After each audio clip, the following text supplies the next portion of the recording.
Bog, ja sam Ana iz Ritma stvaranja i danas želim samo se na trenutak taknuti jedne vrlo bitne stvari, a to su najjača podsvjesna uvjerenja koja bojaju vaš život. Prije nego što krenem, samo da vas podsjetim, vodim treninge 1 na 1, online ili uživo, radim poslovna savjetovanja i imam predavanja srijedom na Facebookovoj stranici u 8 sati na večer live. Ok, ovako.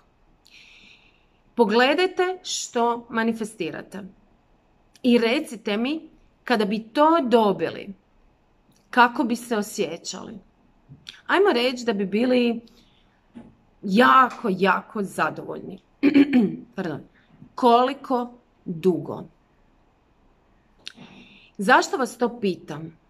Primijetit ćete, ako pogledate malo u prošlost, primijetit ćete da ste već imali ostvarenih želja. Koliko je dugo emocija trajala kada vam se želja ostvarila? Koliko vam je dugo trajala emocija?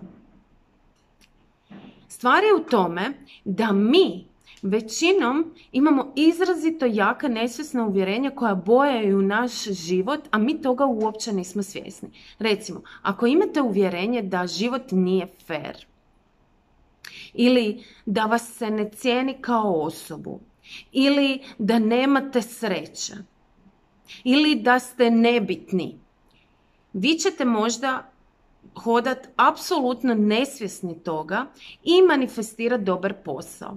I ajmo reći da ga dobijete, da vi izmanifestirate taj posao. Vi ćete jedno kratko vrijeme osjećati ushit, osjećat ćete nalet energije i zadovoljstva, ali generalno kada taj moment prođe, vi ćete se vratiti u primarni mod funkcioniranja. Znači, ja sam to prošla, ja ne izmišljam. Vidim svoje klijente, isto imaju tendenciju toga. Znači, zapitajte se koje je najjače uvjerenje koje boja cijeli moj život, od trenutka kad se ujutro probudim do trenutka kada idem spavati. I prvo riješite to uvjerenje. Ja sam imala uvjerenje da sam tužna. Jednostavno sam s tim nesvjesno hodala pola života, doslovce. Kada sam to riješila, stvari su se počele nevjerojatno mijenjati. Koje vam je najjače uvjerenje?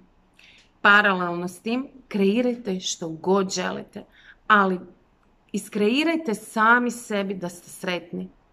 To mi je najbitnije. Na kraju krajeva mi i manifestiramo zbog osjećaja. Mi tražimo u manifestacijama taj osjećaj sreće, zadovoljstva, ispunjenosti, potpunosti.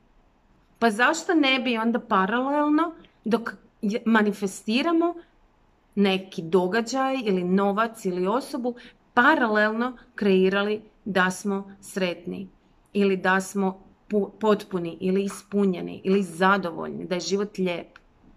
Znači, koje je vaše najdublje uvjerenje i paralelno ga rješavajte dok kreirate ono što želite. Jer inače ćete biti sretni i ispunjeni ili kakvi god, samo jedan kratki trenutak dok se ne vratite u onu svoju staru osobnost i krenete za nekom novom manifestacijom. Želim vam ugodan dan, zadovoljan i svjestan. Vidimo se ubrzo. Ćao!